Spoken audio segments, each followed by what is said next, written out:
नमस्कार फ्रेंड्स, जय हिंद। मेरा नाम है प्रीतेश जोशी और आप सभी का स्वागत है भारतीय इतिहास यानी इंडियन हिस्ट्री के एक बड़े इंटरेस्टिंग सेशन में, जिसमें हम बात करेंगे साहब भारतीय राष्ट्रीय आंदोलन की 3 इंपॉर्टेंट घटनाओं की तरफ। पिछले वाले अंक में हमने देखा था कि किस तरीके से भारतीय राष्ट्रीय कांग्रेस यानी इंडियन नेशनल कांग्रेस की स्थापना होती है और अब धीरे धीरे कांग्रेस एक राष्ट्रीय संगठन के तौर पर उभर रही थी और भारतीय राष्ट्रीय आंदोलन की नींव जो है वो पूरी तरीके से डल चुकी थी। आज के इस अंक में हम चर्चा करेंगे पहले आंदोलन की तरफ, एक ऐसा आंदोलन जो बंगाल से शुरू होता है और धीरे धीरे वो पूरे के पूरे बंगाल विभाजन की घटना से बढ़ता बढ़ता पूरे के पूरे राष्ट्र में फैलने की कोशिश कर रहा था। फिर इसके बाद हम चर्चा करेंगे 1906 की मुस्लिम लीग की तरफ कि भाई एक ऐसा संगठन बनाया जाता है जो मुसलमानों की आवाज़ बढ़ाता है, पर क्या मुसलमानों का एक अलग संगठन बनाने की ज़रूरत थी, इसके ऊपर भी चर्चा करेंगे। और फिर हम देखेंगे 1907 का सूरत विभाजन, सूरत स्प्लिट, कि भाई किस तरीके से कांग्रेस जो थी वो 2 धड़ों के अंदर बट जाती है, गरम दल और नरम दल। इन सारी की सारी घटनाओं के ऊपर चर्चा करेंगे। तो सबसे पहले हम देखते हैं 1905 की इंपॉर्टेंट घटनाएं। पर 1905 की इंपॉर्टेंट घटना में चलने से पहले ये ज़रूर प्रश्न उठता है कि भाई 1885 से लेकर और 1905 तक कोई इंपॉर्टेंट ऐसी घटना नहीं हुई। तो हाँ भाई, 2 घटनाएं अपने को इंपॉर्टेंट तौर पे याद रखनी। अगर हम 1885 की बात की एक इंपॉर्टेंट घटना की बात करते हैं तो वो है 1992 का परिषद अधिनियम। कौन सा अधिनियम? परिषद अधिनियम। अब भैया ये परिषद अधिनियम क्या हुआ? जैसे आप लोग जब भारतीय इतिहास पढ़ते हो तो हमने देखा कि अंग्रेज जो थे वो समय समय पर भारतीयों की आवाज़ को सुनते हुए, हालांकि सुनते तो नहीं थे, पर किसी न किसी तरीके से वो ऐसे संवैधानिक सुधार करने की कोशिश करते थे।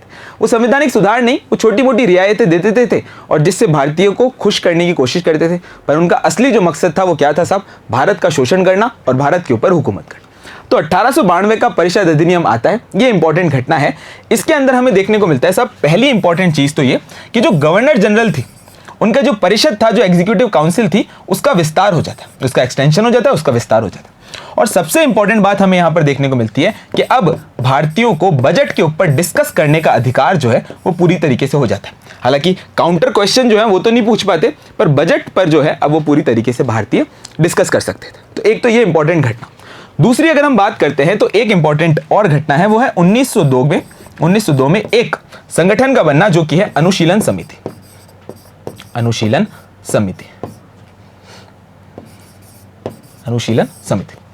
समिति जो अपने आप में क्रांतिकारी गतिविधियों की शुरुआत के तौर पे एक संगठन के तौर पे देख सकते हैं। तो ये 2 अपने को इंपॉर्टेंट तौर पे घटनाएं याद रखनी है 1885 कांग्रेस की स्थापना से लेकर 1905 तक। अब समय आ चुका था साहब 1905 का।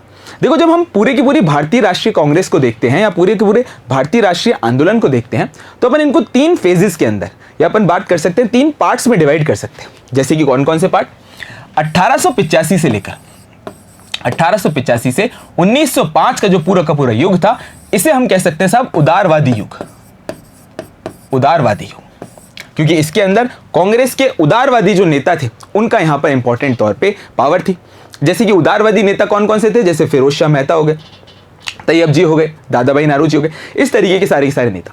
यहां पर हमें देखना है कि कांग्रेस क्या चाह रही थी। वो ये चाह रही थी कि भैया हमें अंग्रेजों की छत्र छाया में रहकर कुछ राजनीतिक रियायतें चाहिए, कुछ संवैधानिक सुधार चाहिए। और अब अगर हम बात करते हैं इस पूरे के पूरे फेज की, तो इसमें हमें इतनी पॉलिटिकल एक्टिविटी ज्यादा देखने को नहीं मिलती, क्योंकि कांग्रेस का मेन मकसद था कि अंग्रेज जो है वो इतने खराब आदमी नहीं है, बस अगर हम उनसे राजनीतिक तौर पर कोई चीज मांगेगी तो हमें दे देंगे। दूसरा इंपॉर्टेंट युग आता है 1905 से लेकर, और हम मान सकते हैं साहब 1919 तक का युग। यह हमारा कहलाया जा सकता है इंपॉर्टेंट तौर पे उग्रवादी युग। कौन सा युग? उग्रवादी युग। इसमें हमें देखने को मिलता है कि भारतीय राष्ट्रीय आंदोलन में उग्रवादी नेताओं का पूरा का पूरा पावर जो है वो चलने लग जाता। उग्रवादी नेता कौन कौन से? जैसे कि लाल बाल पाल बोले तो बाल गंगाधर तिलक, बिपिन चंद्र पाल और लाला लाजपत राय। तीसरा इंपॉर्टेंट फेज आ जाता है जब हमारे पूरे के पूरे राष्ट्रीय आंदोलन के हीरो की एंट्री हो जाती है, और वो हीरो है कौन साहब? 1920 से, मान लो 1920 से लेकर और 1947 तक। कौन साहब? गांधीवादी युग, जिसमें महात्मा गांधी और उनके द्वारा चलाए गए जितने भी आंदोलन हैं उनको सब अपन ढंग से पढ़ेंगे। तो ये 3 इंपॉर्टेंट युगों के तौर पर डिवाइड कर सकते हैं। आज के इस पार्ट में हम पढ़ेंगे 1905 से लेकर 1907 तक की इंपॉर्टेंट घटनाएं, और शुरुआत करेंगे साहब उग्रवादी युग के इंपॉर्टेंट तौर पे लीडर्स के बारे में। तो चलिए भाई, सारे के सारे इंपॉर्टेंट पार्ट्स पढ़ते हैं, समझने की कोशिश करते हैं कि साहब ये इंपॉर्टेंट घटनाएं कौन कौन सी थी, और भाई ये जो पूरा का पूरा स्वदेशी आंदोलन था ये किस तरीके से भारत के अंदर फैला, और स्वदेशी आंदोलन की जरूरत क्या पड़ी थी, और बंगाल का विभाजन क्या हुआ था। तो बहुत सारी घटनाएं हो गई, आप कंफ्यूज हो गए होंगे। सारी की सारी चीज़ों को पॉइंट बाय पॉइंट करने की कोशिश करते हैं, देखते हैं। तो सबसे पहले देखते हैं साहब 1905 का इंपॉर्टेंट युग, जिसे अपन कहेंगे अतिवादी आंदोलन युग या फिर हम इसे उग्रवादी युग भी कह सकते हैं। इसके अंदर हमें देखने को मिलती है उग्रवाद और नव राष्ट्रवाद का उदय, यानी अब जो कांग्रेस है वो उग्रवादी धड़े की तरफ बढ़ रही थी। उग्रवादी लीडर्स जो है वो यहाँ पर इंपॉर्टेंट तौर पे पावरफुल थे। आगे हमें देखने को मिलता है कि ये जो इंपॉर्टेंट युग था, इसकी सबसे प्रमुख घटना थी स्वदेशी आंदोलन और उसके बाद की क्रांतिकारी घटनाएं। तो सबसे पहले हम चलते हैं स्वदेशी आंदोलन की तरफ। पर ये पूरा का पूरा युग था, इसके प्रमुख नेताओं के बारे में जानना बहुत ज़्यादा ज़रूरी है। तो देखते हैं साहब ये पूरे के पूरे युग के, जिसे अपन उग्रवादी युग या फिर अपन अतिवादी युग या फिर अपन नव राष्ट्रवाद का जो युग है उसके बारे में जानते हैं। तो सबसे पहले प्रमुख नेता की बात करते हैं, बाल गंगाधर तिलक। बाल गंगाधर तिलक का नाम ही काफ़ी है, क्यों? क्योंकि ये ऐसे इंपॉर्टेंट नेता थे जिन्हें कहा जाता है साहब भारतीय अशांति का जनक। वैलेंटाइन चिरोल नाम का एक अंग्रेजी व्यक्ति था जिसने बाल गंगाधर तिलक को कहा था कि भारतीय अशांति का जनक जो है ना वो बाल गंगाधर तिलक है। उन्हीं की वजह से सारी की सारी क्रांतिकारी घटनाएं जो हैं उनको एक तरीके से मोटिवेशन मिलता है, इंस्पिरेशन मिलता है। बाल गंगाधर तिलक यहाँ पर प्रमुख नेता थे। अच्छा, इनका एक इंपॉर्टेंट न्यूज़पेपर था जिसका नाम है केसरी, वो हमें एग्जामिनेशन पॉइंट ऑफ व्यू से बड़ा याद रखना। और बाल गंगाधर तिलक ने ही ना लोगों को राष्ट्रीय आंदोलन से जोड़ने के नए नए तरीके निकाले, जैसे कि इन्होंने शिवाजी फेस्टिवल या गणपति फेस्टिवल जैसे अलग अलग इंपॉर्टेंट फेस्टिवल बनाए, यानी इंपॉर्टेंट त्योहार मनाए और लोगों का जो इकट्ठा किया और उनका सांस्कृतिक तौर पे, सांस्कृतिक तरीके से उनका किस तरीके से राजनीतिक पूरी तरीके से जागृति हो सके, उनकी कोशिश थी बाल गंगाधर तिलक की। अब आगे बढ़ते हैं साहब, नेक्स्ट चलते हैं और नेक्स्ट लीडर की अपन बात करते हैं। वो है साहब शेर पंजाब लाला लाजपत राय। लाला लाजपत राय इस इंपॉर्टेंट पूरे के पूरे युग के बड़े इंपॉर्टेंट लीडर थे। हमें देखने को मिलता है साहब लाला लाजपत राय ने पूरा का पूरा जो राष्ट्रवादी आंदोलन की घटनाएं थी वो संभाल रखी थी भैया पंजाब में। पंजाब के इंपॉर्टेंट लीडर थे। इनका इंपॉर्टेंट न्यूज़पेपर था जिसका नाम था पंजाबी। इनका इंपॉर्टेंट न्यूज़पेपर था पंजाबी। न्यूज़पेपर क्यों बता रहा हूँ? क्योंकि कोई सा भी एग्जाम हो वो इंपॉर्टेंट लीडर्स और न्यूज़पेपर से क्वेश्चन जरूर पूछता है, तो ये ध्यान रखने वाली बात है। जहाँ जहाँ पे भी अपन इंपॉर्टेंट लीडर्स पढ़ेंगे उन सभी के न्यूज़पेपर्स के बारे में चर्चा करेंगे, अखबारों के बारे में चर्चा करेंगे। अब तीसरे इंपॉर्टेंट लीडर है हमारे कौन? बिपिन चंद्र पाल। तो देखो भाई, लाल बाल पाल का जो कॉन्सेप्ट बताया था, तो बाल तो हो गए बाल गंगाधर तिलक, लाल हो गए लाला लाजपत राय और बिपिन चंद्र पाल। इनके इंपॉर्टेंट अखबार का नाम था न्यू इंडिया। और इन्होंने संभाल रखा था साहब बंगाल के अंदर जितनी भी राजनीतिक चेतना हो रही थी उग्रवादी धड़े की तरफ से बिपिन चंद्र पाल थे। और चौथे इंपॉर्टेंट लीडर है साहब अरबिंदो घोष, जो हमें देखने को मिलता है नेशनल कॉलेज के प्रेसिडेंट बनते हैं। और फिर जब ये पूरा का पूरा आंदोलन खत्म हो जाता है तो फिर ये अध्यात्म की तरफ चल जाते हैं। तो ये चार इंपॉर्टेंट लीडर्स थे इस युग के, जो हमें एग्जामिनेशन पॉइंट ऑफ व्यू से जो इनके अखबार है और इनकी जो गतिविधियां हैं उनके बारे में चीज़ें याद रखनी। अब अपन आगे बढ़ते हैं और देखते हैं साहब एक इंपॉर्टेंट घटना, और घटना पे आपको दिख जाएगा साहब ये मैप। तो ये मैप क्या है देखने को मिल रहा है? कभी आपने देखा इस मैप को? ज़रूर देखा होगा यार। जब आप पूरे के पूरे भारत का मैप देखोगे ना, तो भारत के मैप में जब आप ईस्टर्न साइड में देखोगे तो आपको ये मैप थोड़ा सा जुड़ता हुआ दिखेगा। तो ये मैप किसका है साहब? ये मैप है बंगाल का। अब आप बोलोगे यार बंगाल का मैप है, इतना बड़ा बंगाल का मैप? हाँ भाई, जब हम बात करते हैं बंगाल ब्रिटिश प्रोविंस के हिसाब से, ब्रिटिश प्रांत के हिसाब से, उस समय का जो बंगाल था वो बहुत ज़्यादा बड़ा था। उसमें हमें देखने को मिलती थी अंदाजन 8 करोड़ पॉपुलेशन और 1,90,000 वर्ग मील का क्षेत्र। इतना बड़ा बंगाल जो है उस समय पर हुआ करता था।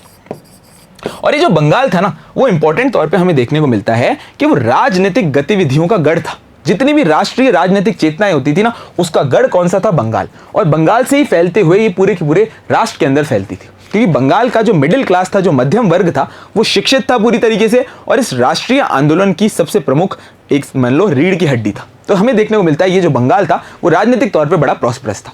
अब आगे क्या हुआ भैया? बंगाल को अंग्रेजों ने सोचा कि यार ये राजनीतिक गतिविधियों का बहुत बड़ा गढ़ बन रहा है, तो अपन क्या करते हैं साहब, इसको डिवाइड कर देते हैं। तो इससे दो फायदे होंगे। पहला फायदा तो ये कि बंगाल के अंदर जितनी भी राजनीतिक गतिविधियां हो रही है वो पूरी तरीके से रुक जाएंगी, और दूसरा अपन बंगाल को डिवाइड करेंगे धर्म के आधार पर, सांप्रदायिक तौर पर आधार पर जो है पूरे के पूरे बंगाल को डिवाइड करेंगे। हमें देखने को मिलता है जो पूर्व का क्षेत्र था उसके अंदर बना दिया गया पूर्व बंगाल, पूर्वी बंगाल, जिसकी कैपिटल बना दी ढाका, और जो पश्चिम का क्षेत्र था उसको बना दिया गया साहब पश्चिमी बंगाल, और उसको बना दी कैपिटल किसकी? कलकत्ता। देखो भाई ये इंपॉर्टेंट पार्ट पे। और बंगाल का विभाजन कर दिया गया भैया कैसे? पूर्वी बंगाल और पश्चिमी बंगाल के तौर पे। जिसकी कैपिटल बता ही चुका हूं। पूर्वी बंगाल की बनी साहब ढाका और पश्चिमी बंगाल की बनी कलकत्ता। तो हमें यहाँ पर देखने को मिलता है पश्चिमी बंगाल में हिंदू जो थे वो पूरी तरीके से वहां पर ज्यादा डोमिनेशन में थे और पूर्वी बंगाल के अंदर मुस्लिम थे। तो यानी करने की कोशिश ये करी कि बंगाल को सांप्रदायिक आधार पर जो है वो डिवाइड कर दिया गया, जिससे राजनीतिक चेतना जो है वो पूरी तरीके से जग नहीं पाए। अब क्या हुआ भैया आगे वो समझो ध्यान से। जब इस पूरे के पूरे बंगाल को डिवाइड किया गया और अंग्रेजों से पूछा कि भैया इसको करा क्यों, तो उन्होंने दिए साहब प्रशासनिक कारण कि भैया जो पूर्वी बंगाल है ना, ये एडमिनिस्ट्रेटिव तौर पर, प्रशासनिक तौर पर इतना ढंग से काम नहीं कर पाते, यहाँ पर प्रशासन जो है उसको डेवलपमेंट करना है, इस वजह से हमने इसका डिवीजन किया है। तो सोचो भैया कितनी तगड़ी चाल थी, लेकिन पॉलिसी क्या थी भैया, डिवाइड एंड रूल की पॉलिसी थी, डिवाइड एंड रूल की पॉलिसी थी। अब देखते हैं अपन बंगाल के विभाजन की बात, कि बंगाल विभाजन को हम किस तरीके से, कब, क्यों और कौन के कॉन्सेप्ट में देख सकते हैं। तो सबसे पहले देखते हैं साहब बंगाल का विभाजन कब हुआ। बंगाल का विभाजन की घोषणा हुई साहब 19 जुलाई 1905 को। बंगाल के विभाजन की घोषणा हुई 19 जुलाई 1905 को, और साथ साथ में हमें देखने को मिलता है 16 अक्टूबर 1905 को जो है इसको पूरी तरीके से लागू करने की बात की गई। पर ये जो बंगाल का विभाजन हुआ कौन, इसके पीछे व्यक्ति कौन था, तो इसके पीछे व्यक्ति कौन था भैया, नाम याद कर लो साहब, लॉर्ड कर्जन। और अगर हम बात करें ना, भारत के अंदर जितनी भी क्रांतिकारी और राष्ट्रवादी घटनाएं हुई उसका उत्प्रेरक जो है वो कहा जा सकता है साहब लॉर्ड कर्जन को। लॉर्ड कर्जन, अगर हम गवर्नर जनरल की लिस्ट बनाए ना, तो सबसे ज्यादा घटिया गवर्नर जनरल जो था ना वो लॉर्ड कर्जन ही था। तो लॉर्ड कर्जन की पूरी एक तरीके से बंगाल विभाजन की पॉलिसी थी। तो सबसे पहले तो डेट याद कर लो साहब, 19 जुलाई को घोषणा हुई और 16 अक्टूबर को कहा गया साहब कि बंगाल का विभाजन होना चाहिए। ये ध्यान रखने वाली बात। अब इस बंगाल के विभाजन के कारण क्या कहा गया, अंग्रेजों ने कहा कि भाई हम जो है वो प्रशासनिक कारणों की वजह से बंगाल को डिवाइड कर रहे हैं, बंगाल को विभाजित कर रहे हैं। लेकिन असली कारण क्या था, वास्तविक कारण क्या था, बंगाल की राष्ट्रीय चेतना को पूरी तरीके से नष्ट करना, पूरी तरीके से भैया खत्म करना। ये उनका इंपॉर्टेंट तौर पे ध्यान रखने वाली बात थी, मोटिव था। हमें देखने को मिलता है कि डिवाइड एंड रूल की जो पॉलिसी थी, फूट डालो और राज करो की जो नीति थी, उसका सबसे बेस्ट एग्जाम्पल जो है वो बंगाल विभाजन देखा जा सकता है। अब बंगाल विभाजन जो था वो हो गया। हमें देखने को मिलता है कि बंगाल के दो पार्ट्स डिवाइड हो गए, पश्चिमी और पूर्वी, कलकत्ता और ढाका जो थी जिसकी कैपिटल थी।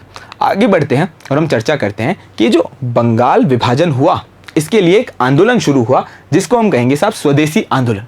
शुरुआत में हमें देखने को मिलता है कि बंग भंग आंदोलन जो था उसका मेन पर्पस था बंगाल के विभाजन को रोकना, और ये जो बंग भंग आंदोलन था ये ही आगे बढ़ते बढ़ते स्वदेशी आंदोलन का जो है वो पूरी तरीके से रूप ले लेता है। तो अपन देखते हैं साहब स्वदेशी आंदोलन, इसकी शुरुआत होती है 7 अगस्त 1905 को। कब हुआ, तो पहले याद कर लो साहब 7 अगस्त 1905 को। हमें देखने को मिलता है कि सुरेंद्र नाथ बैनर्जी कलकत्ता के टाउन हॉल के अंदर एक बहुत बड़ी सभा को जो है वो संबोधित करते हैं, और वो बंगाल जो विभाजन हो रहा था उसके खिलाफ लोगों को जागृत करने की कोशिश करते हैं। याद रखने वाली बात यह है कि यहां पर 16 अक्टूबर 1905 को बंगाल का विभाजन होने जा रहा था, तो 16 अक्टूबर 1905 को क्या क्या इंपॉर्टेंट गतिविधियां की जाएंगी, किस तरीके से बंगाल विभाजन के प्रति लोगों को जो है वो जागरूक किया जाएगा, उसकी पूरी तरीके से रणनीति बनाई जाती है। हम देखते हैं कि रविन्द्रनाथ टैगोर जो है वो कहते हैं कि 16 अक्टूबर को जो है वो रक्षाबंधन दिवस के तौर पर मनाओ, क्योंकि ये सांप्रदायिक तौर पे भी एक फायदेमंद रहेगा, और साथ साथ में लोगों को भी एक अवेयरनेस फैलनी चाहिए कि एक दूसरे की मदद करनी है इस विभाजन के दौरान।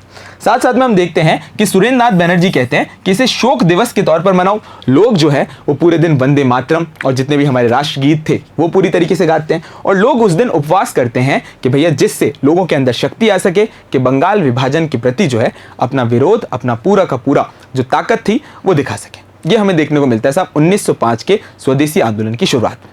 अब हम इंपॉर्टेंट तौर पे बात करते हैं और चर्चा करते हैं कि स्वदेशी आंदोलन के दौरान घटनाएं क्या क्या हुई। तो ये भाई इंडिया का मैप है। हम देखते हैं ये जो पूरा का पूरा पार्ट था जो उस टाइम का बंगाल था, इसके अंदर हमें कई सारी घटनाएं जो हैं वो देखने को मिलती, कई सारी घटनाएं देखने को मिलती।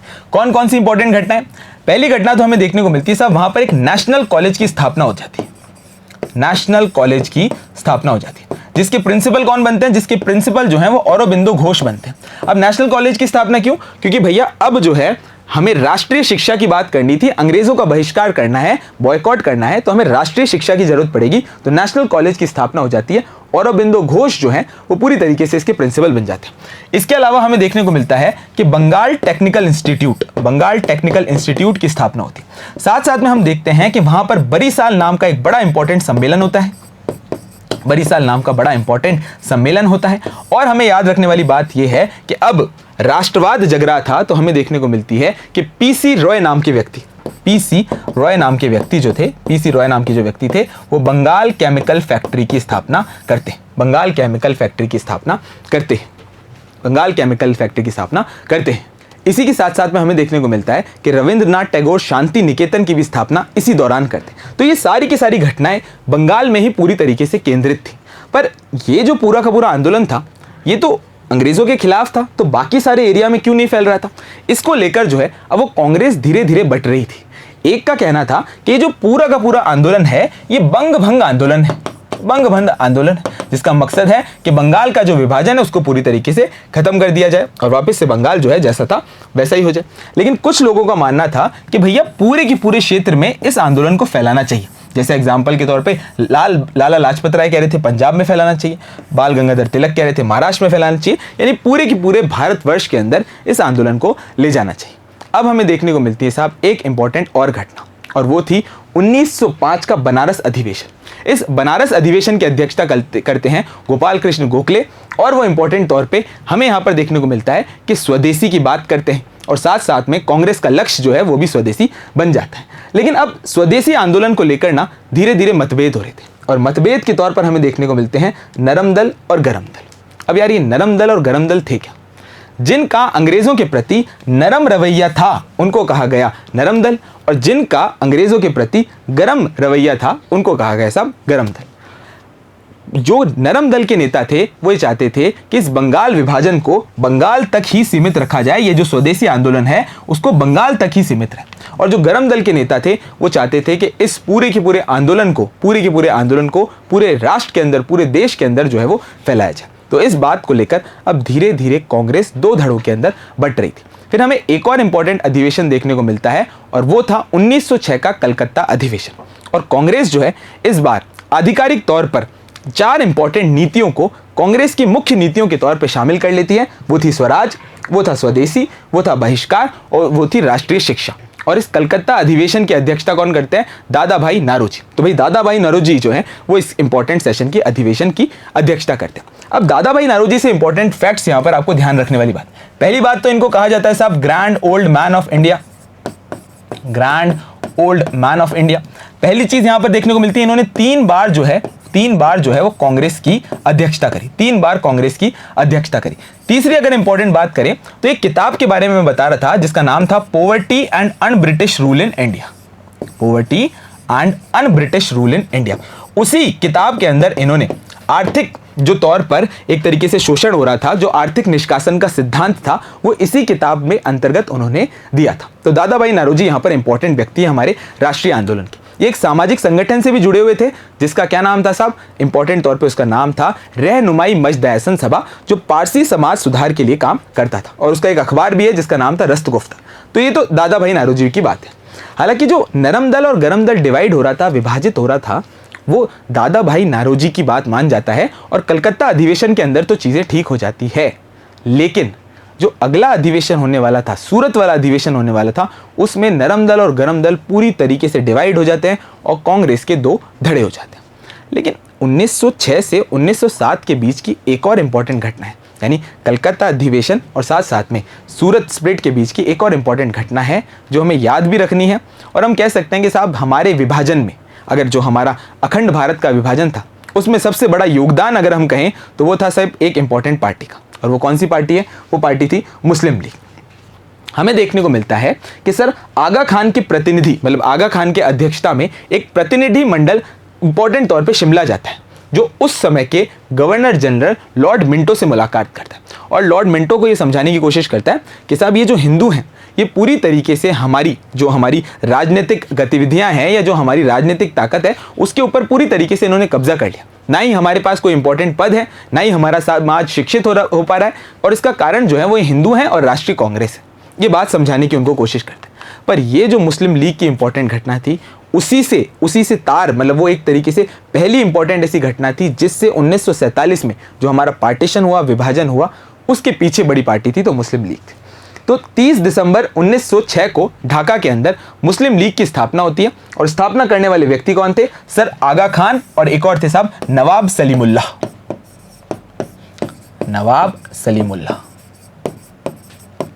ये हमें इंपॉर्टेंट तौर पे देखने को मिलती है मुस्लिम लीग की स्थापना। अब जब कांग्रेस की ये जो सारी की सारी राजनीतिक गतिविधियां थी ये चल रही थी, उन्हीं के साथ साथ में मुस्लिम लीग की भी कुछ इंपॉर्टेंट गतिविधियां चल रही थी। और फिर हम देखते हैं कि 1947 का पार्टीशन होता है। अब उससे पहले ही मोहम्मद अली जिन्ना जो है मुस्लिम लीग की पूरी तरीके से कमान संभाल लेते हैं और सांप्रदायिक दंगे फैलते हैं। वो आगे की कहानी आपको इस पूरी की पूरी आने वाली कड़ी में देखने को मिलेगी। तो ये मुस्लिम लीग की स्थापना।